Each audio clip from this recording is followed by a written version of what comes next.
Сәлем достар, бүгін сіздермен қамыры жұп-жұқа болып шығатын пицца әзірлейтін боламыз. Ол үшін бізге қажетті заттар: ұн, су, тұз, қант, сұйық май немесе зәйтүн майын қосуға болады, және де ашытқы қажет.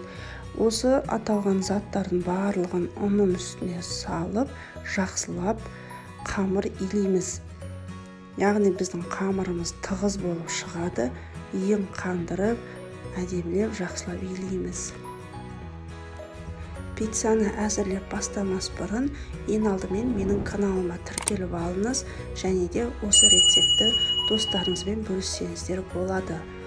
Егер де осы пиццаны жасағаннан кейін сіздерге ұнаған болса, комментарий қалдырып, лайк басуды да ұмытпаңыздар.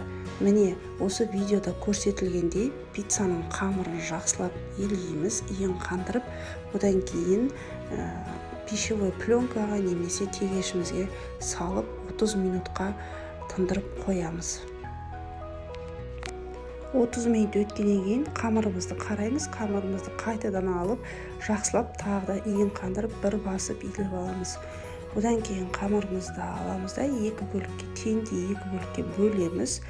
Одан кейін жақсылап домалақтап қамырымызды бір формаға келтіріп аламыз да, оның үстінен аздап сұйық майды жағып, жақсылап тегіс қамыр етіп жайып қойып қоямыз.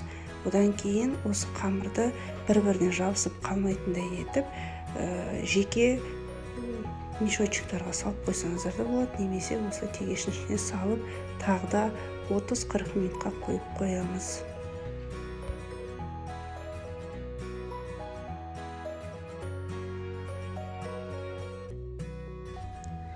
Қамырды ыдысыма қайтадан салдым да, осылайынан үстінен целлофанмен жақсылап орадым. Яғни бір-біріне жабысып қалмайтындай етіп ораймыз да, қайтадан 30-40 минутқа бетін жауып қойып қоямыз.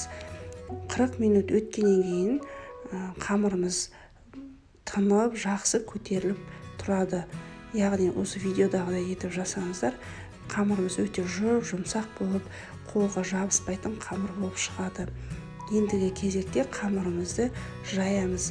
Пергамент қағазға сәл ғана ұн себеміз де, қамырымызды 30 диаметр етіп жайып шығамыз. Қолмен де басып жайып шықсаңыздар да болады, не болмаса оқтаумен. Мен оқтаумен жайып шықтым, өзіме осылай ыңғайлы. 30 диаметр етіп қамырды жақсылап жаямыз. Жұп-жұқа етіп жайып шығыңыздар. Қамырымызды жайып болғаннан кейін пиццаның шеті көтеріліп тұру үшін сәл бортиктар келтіреміз. Яғни қамырдың шетін осылайынан сәл ғана өріп шығамын. Яғни жұқа қылдырамын, қалың болмау керек. Осылайынан қамырдың шеттерін өріп шыққаннан кейін келесі бетіне қамырды аударамыз. Яғни алақаныма қамырды аламын да, қамырды сәл созыңқырап келесі бетіне аударамыз. Одан кейін шет-шеттерін алақанмен, саусақтың ұшымен жақсылап жайып, формаға келтіріп аламыз.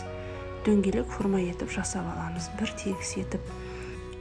Пиццамыздың қамырының шетін бортик жасап, олай өріп жасамай қойға да болады. Мен сіздерге жасап көрсеттім.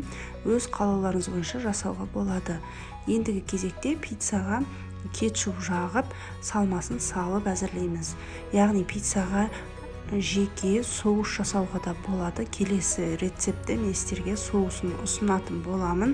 Яғни пиццаға арнайы соуспен жасаған өте дәмді болады. Кетчуппен де жасауға болады. Кетчупты жағып, оның үстіне үккіштен өткізілген сырды сеуіп шығамын. Одан кейін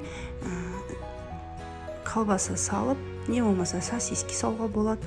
Яғни салмасын өз қалауыңыз бойынша жасауға болады.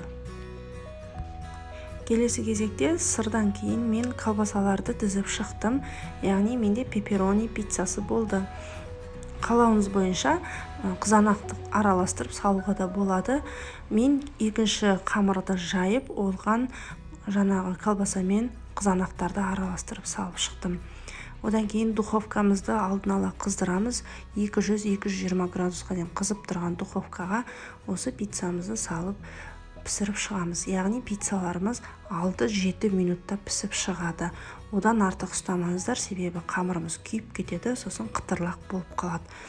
Сондықтан 5-6 немесе 7 минут қарап отырып, духовкамыздың қызуына байланысты міне осындай жұп-жұмсақ, жұп-жұқа пиццериядан дайындалады, пиццадан кем емес.